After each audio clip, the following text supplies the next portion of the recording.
हर person की body एक खुली किताब की तरह होती है, बस फर्क सिर्फ इतना है कि कुछ लोग इसे पढ़ना जानते हैं और कुछ नहीं। आपने भी कभी न कभी जरूर नोटिस किया होगा कि जब आप किसी से मिलते हो तो कभी कभी बिना कुछ बोले ही समझ आ जाता है कि ये इंसान सही लग रहा है, लेकिन कभी किसी और से मिलते हो तो अंदर से एक फीलिंग आती है कि यार कुछ गड़बड़ है। ये कोई गट फीलिंग नहीं होती, बल्कि ये आपका ब्रेन होता है जो सिर्फ 7 सेकंड में सामने वाले की बॉडी लैंग्वेज को नोटिस करके अपना डिसीजन पहले ही बना लेता है। बॉडी लैंग्वेज कम्युनिकेशन का वो साइलेंट टूल है जिसे बड़े से बड़े पॉलिटिशियन, स्पीकर्स और सेलिब्रिटीज ने मास्टर कर लिया है। और अगर आपने इसे समझना सीख लिया तो आप सिर्फ ऑरा फार्म नहीं करोगे, बल्कि आप समझ जाओगे कि सामने वाले पर्सन के अंदर क्या चल रहा है और वो क्या सोच रहा है, कौन सच बोल रहा है, कौन झूठ, कौन नकली है, कौन असली और किसकी बातें सिर्फ हवाबाजी है। बिकॉज पावर सिर्फ दिखाने की नहीं होती, पहचानने की भी होती है। इसलिए बॉडी लैंग्वेज का सबसे पहला पिलर है द ऑरा इफेक्ट। तो अगर आपको ये वीडियो अच्छी लगी तो वीडियो को लाइक और चैनल को सब्सक्राइब करके हमें सपोर्ट करो और बेल नोटिफिकेशन ऑन कर लीजिएगा ताकि आप आने वाली वीडियोस मिस न कर पाओ। Thank you for watching.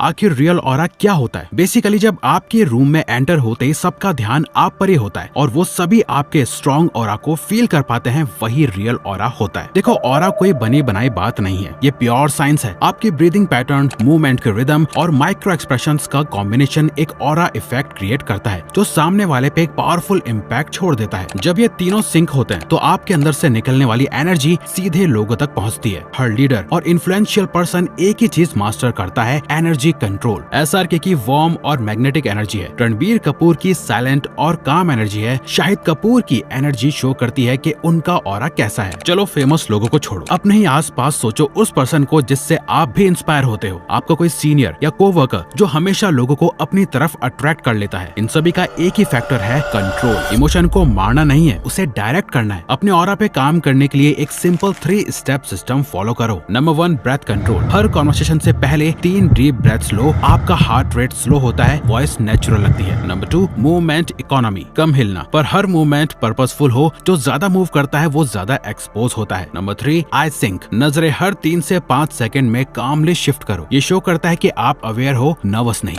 जब आप दूसरों को ऑब्जर्व करते हो तो यही 3 साइंस बता देते हैं कि कौन काम है और कौन अंदर से टूट रहा है। फास्ट ब्रीदिंग मतलब प्रेशर, ओवर मोशन मतलब नर्वसनेस और फोर्स्ड स्माइल मतलब मास्किंग इमोशन। याद रखो, ऑरा कोई चीज नहीं है जो आप पहनते हो, ये वो एनर्जी है जो आप प्रोजेक्ट करते हो जब आप अंदर से अलाइंड होते हो। जितना अंदर से आप काम रहोगे उतना बाहर कमांड करोगे। इस चीज को ध्यान में रखते हुए बढ़ते हैं नेक्स्ट स्टेप पे, फर्स्ट इंप्रेशन। आपका वॉकिंग स्टाइल आपके कॉन्फिडेंस का एक्सरे होता है। ये बताता है कि आप अपने एनवायरनमेंट को कंट्रोल कर रहे हो या बस उसमें एडजस्ट होने की कोशिश कर रहे हो। आप कहीं भी चल के आओगे तो सबसे पहले आपके चलने की चाल ही नोटिस करी जाएगी। और याद रखो, फर्स्ट इंप्रेशन का सेकंड चांस नहीं मिलता। एक्टिंग स्कूल्स में सबसे पहला लेसन होता है वॉक बिफोर यू टॉक। एक थिएटर में भी सबसे ज्यादा सीटियां और तालियां हीरो की एंट्री वॉक पे ही बजती है। स्ट्रेट पोस्चर, बैक सीधा, चेस्ट ओपन, शोल्डर रिलैक्स्ड। चाहे अंदर से थोड़ा नर्वस हो पर बॉडी हमेशा काम और अपराइट रखो। ये सबसे बेसिक साइन है इनर कॉन्फिडेंस का। जो बंदा हमेशा झुक के चलता है वो या तो इनसिक्योर है या गिल्ट कैरी कर रहा है। आई लाइन फॉरवर्ड, जमीन में आंखें झुका के चलना इनसिक्योर एनर्जी देता है। ये अवॉइडेंस, सबमिशन या फियर का सिग्नल देता है। आंखें सामने रखने का मतलब है आप अपने एनवायरनमेंट को ऑब्जर्व कर रहे हो, उससे डर नहीं रहे। Natural arm swing, relaxed shoulders, natural rhythm, हाथ हिलते हैं पर एफर्टलेसली, ना स्टिफ ना ओवर एक्टिंग। जो बॉडी नेचुरली मूव करती है वही पावरफुल लगती है। अगर कोई चलते वक्त अपने हाथों को मूव नहीं कर रहा है तो इसका मतलब वो टेंशन में है या एक नर्वस एनर्जी शो करता है। और अगर कोई अपने हाथों को ओवर स्विंग कर रहा है, बहुत ज्यादा ही हिला रहा है, ये एक ओवर कॉन्फिडेंस एनर्जी शो करता है। वॉकिंग स्पीड, बहुत फास्ट चलना भी लगता है जैसे आप भाग रहे हो, ये एक पेशेंस लेस बिहेवियर दिखाता है। और बहुत स्लो चलना लगता है जैसे आप कहीं और खोए हुए हो, डरे डरे हो। कॉन्फिडेंस का पेस हमेशा न्यूट्रल होता है, ना ज्यादा तेज ना स्लो। फास्ट यानी एंग्शियस, स्लो यानी डिमोटिवेटेड। बैलेंस दिखाता है काम कॉन्फिडेंस। साथ ही चलते टाइम ये कुछ कॉमन मिस्टेक्स अवॉइड करो। झुक कर चलना, ये बॉडी का सबसे क्लियर साइन होता है लो एस्टीम का। सीधा बैक और ओपन चेस्ट इंस्टेंटली आपको स्ट्रॉन्ग दिखाता है। पॉकेट्स में हाथ डाल के चलना, ये जेस्चर आपको डिफेंसिव और क्लोज्ड ऑफ दिखाता है। लोग सोचते हैं कि आप अनकंफर्टेबल हो या कुछ छुपा रहे हो। ओवर स्टाइल्ड या एग्जैचुरेटेड वॉक, वॉक, ज्यादा स्टाइल मारने की जरूरत नहीं है। किसी एक्टर को देख के उसके वॉकिंग स्टाइल को कॉपी करना या जबरदस्ती लंबे कदम लेना, शोल्डर इम्बैलेंस करना, ये सब स्टाइलिश नहीं, फेक लगता है। Standing, dominance and groundedness. आपके बॉडी का 40 to 50% मास होता है लेग्स में, इसीलिए आप कैसे खड़े हो, कैसे वेट बैलेंस करते हो, ये डिसाइड करता है कि आप ग्राउंडेड और काम लग रहे हो या लेजी और confused. Wait distribution, stay grounded. हमेशा अपना वेट दोनों पैरों पर इक्वली बैलेंस करो। अगर आप एक ही पैर पे शिफ्ट करते रहोगे तो ऐसा लगेगा कि आप इम्पेशेंट हो, बोर्ड हो या सिचुएशन से निकलना चाहते हो। बैलेंस स्टेट दिखाता है कि आप प्रेजेंट हो, अलर्ट हो और कंट्रोल में हो। Open chest, relaxed shoulders. Body का सबसे बड़ा डोमिनेंट सिग्नल होता है टॉर्सो। जब चेस्ट ओपन होता है और शोल्डर रिलैक्स्ड होते हैं तो आप अप्रोचेबल भी लगते हो और पावरफुल भी। क्लोज चेस्ट या फोल्डेड आर्म्स इनसिक्योरिटी दिखाता है। ये जेस्चर एक इनविजिबल वॉल क्रिएट करता है जिससे लोग अनकॉन्शियसली डिस्टेंस बना लेते हैं। स्टेबल हैंड्स पोजीशन, ये सबसे ट्रिकी पार्ट है। हाथ का क्या करें? सिंपल रूल, हाथ नेचुरल रखो। हाथ लूज रखो, नेचुरल साइड में या सामने रेस्ट करने दो। और बार बार फोन निकालना, बाल सेट करना, ये सब फिजिटिंग जेस्चर्स आपकी एंग्जाइटी रिवील करते हैं। कॉन्फिडेंस का मतलब होता है स्टिलनेस। जो बंदा स्टिल खड़ा है वो क्राउड में ऑटोमेटिकली स्टैंड आउट करता है। Head position, balanced and aware. आपका हेड पोस्चर एक पावर क्यू होता है। बहुत ज्यादा ऊपर एरोगेंट, बहुत ज्यादा नीचे सबमिसिव। नेचुरल लेवल पे रखो, चिन स्ट्रेट, आईज काम। एक सोल्जर बैटलफील्ड में जिस तरह अपनी हेड पोजीशन होल्ड करता है वैसे ही एक कॉन्फिडेंट इंसान अपने एनवायरनमेंट में होल्ड करता है, focused, aware and ready. Common mistakes to avoid, arms fold कर लेना। ये बॉडी का डिफेंस मोड होता है। चाहे आपके इंटेंशंस कुछ भी हो, लोग समझते हैं कि आप इंटरेस्टेड नहीं हो या अनकंफर्टेबल हो। लीनिंग ऑन वॉल्स, टेबल्स या चेयर्स, ये आपको केयरलेस और लो एनर्जी दिखाता है, स्पेशली फॉर्मल या पब्लिक सेटिंग्स में। कॉन्फिडेंस का मतलब हमेशा मूवमेंट नहीं होता, कभी कभी पावर स्टिलनेस में होती है। सीधा posture, open chest, stable stance और काम shoulders. Sitting, control and comfort. बिना एक शब्द बोले आपका सिटिंग पोस्चर बता देता है कि आप एक काम लीडर हो या नर्वस फॉलोअर। बहुत लोग बैठते वक्त स्पाइन बैंड कर लेते हैं और वो लगते हैं लेजी, बोर्ड या लो एनर्जी पर्सन। सीधा बैठना सिर्फ फिजिकल नहीं, ये मेंटल अलर्टनेस दिखाता है। Feet firm on the ground. पैरों को आराम से ग्राउंड पे रखो। बार बार पैर हिलाना, फोल्ड करना या एक पैर के ऊपर दूसरा पैर रखना नर्वसनेस दिखाता है। हाथ को लैप में या टेबल पे नेचुरली रेस्ट करने दो। फोल्डेड आर्म्स या टाइटली क्रॉस लेग्स आपको डिफेंसिव और क्लोज्ड ऑफ दिखाता है। ओपन पोस्चर अप्रोचेबल और कॉन्फिडेंट लगता है। साथ ही कॉन्वर्सेशन के वक्त हल्का सा आगे झुकना ये दिखाता है कि आप एंगेज्ड हो और इंटरेस्टेड हो, लेकिन ज्यादा लीन करना आपको डेस्परेट दिखाता है। थोड़ा सा forward tilt, enough to show attention पर कंट्रोल आपके पास ही रहे। Hands and face, truth, lies and authority. आप कुछ भी बोलो लेकिन आपके हाथ और फेस कभी झूठ नहीं बोलते। वर्ड्स बदल जाते हैं पर माइक्रो एक्सप्रेशंस और जेस्चर्स हमेशा सच बता देते हैं। हर ग्रेट कम्युनिकेटर अपने जेस्चर्स को बैकग्राउंड म्यूजिक की तरह कंट्रोल करता है, जिससे उनके वर्ड्स और इम्पैक्ट दोनों सिंक में रहते हैं। The point, controlled emphasis. Finger point एक स्ट्रॉन्ग जेस्चर है पर अगर ज्यादा शार्प हो गया तो डोमिनेंट लगता है। काम टोन के साथ कंट्रोल्ड पॉइंट करो और उंगलियां थोड़ी ओपन रखो। The frame, visual conviction. दोनों हाथ से एक इनविजिबल फ्रेम बनाना कॉन्फिडेंस और प्रेजेंस दिखाता है। अगर जेस्चर्स स्कैटर्ड हो तो मतलब थॉट्स भी स्कैटर्ड हैं। The steeple, silent authority. जब दोनों हाथ की उंगलियां मिलती हैं और ट्रायंगल बनता है, ये काम, कॉन्फिडेंस और अथॉरिटी का साइन है। लीडर्स और साइकोलॉजिस्ट इस जेस्चर को पावर पोज के लिए यूज करते हैं। Facial cues, the window of emotion. Eyes और फेस सबसे पहले दिखाते हैं अंदर क्या चल रहा है। आई कॉन्टेक्ट इज ऑनेस्टी, इधर उधर eyes is discomfort, micro smile is warmth, tight jaw is suppressed anger. जब हाथ और फेस अलाइंड होते हैं तो लोग वर्ड्स पर नहीं आपके प्रेजेंस पर ट्रस्ट करते हैं। अब पैरों को आराम से ग्राउंड पे रखो। बार बार पैर हिलाना, फोल्ड करना या एक पैर के ऊपर दूसरा पैर रखना नर्वसनेस दिखाता है। हाथ को लैप में या टेबल पे नेचुरली रेस्ट करने दो। फोल्डेड आर्म्स या टाइटली क्रॉस लेग्स आपको डिफेंसिव और क्लोज्ड ऑफ दिखाता है। ओपन पोस्चर अप्रोचेबल और कॉन्फिडेंट लगता है। साथ ही कॉन्वर्सेशन के वक्त हल्का सा आगे झुकना ये दिखाता है कि आप एंगेज्ड हो और इंटरेस्टेड हो, लेकिन ज्यादा लीन करना आपको डेस्परेट दिखाता है। थोड़ा सा forward tilt, enough to show attention पर कंट्रोल आपके पास ही रहे। Hands and face, truth, lies and authority. आप कुछ भी बोलो लेकिन आपके हाथ और फेस कभी झूठ नहीं बोलते। वर्ड्स बदल जाते हैं पर माइक्रो एक्सप्रेशंस और जेस्चर्स हमेशा सच बता देते हैं। हर ग्रेट कम्युनिकेटर अपने जेस्चर्स को बैकग्राउंड म्यूजिक की तरह कंट्रोल करता है, जिससे उनके वर्ड्स और इम्पैक्ट दोनों सिंक में रहते हैं। The point, controlled emphasis. Finger point एक स्ट्रॉन्ग जेस्चर है पर अगर ज्यादा शार्प हो गया तो डोमिनेंट लगता है। काम टोन के साथ कंट्रोल्ड पॉइंट करो और उंगलियां थोड़ी ओपन रखो। The frame, visual conviction. दोनों हाथ से एक इनविजिबल फ्रेम बनाना कॉन्फिडेंस और प्रेजेंस दिखाता है। अगर जेस्चर्स स्कैटर्ड हो तो मतलब थॉट्स भी स्कैटर्ड हैं। The steeple, silent authority. जब जब दोनों हाथ की उंगलियां मिलती हैं और ट्रायंगल बनता है, ये काम, कॉन्फिडेंस और अथॉरिटी का साइन है। लीडर्स और साइकोलॉजिस्ट इस जेस्चर को पावर पोस्ट के लिए यूज करते हैं। Facial cues, the window of emotion. Eyes और फेस सबसे पहले दिखाते हैं अंदर क्या चल रहा है। आई कॉन्टेक्ट इज ऑनेस्टी, इधर उधर eyes is discomfort, micro smile is warmth, tight jaw is suppressed anger. जब हाथ और फेस अलाइंड होते हैं तो लोग वर्ड्स पर नहीं, आपके प्रेजेंस पर ट्रस्ट करते हैं। अब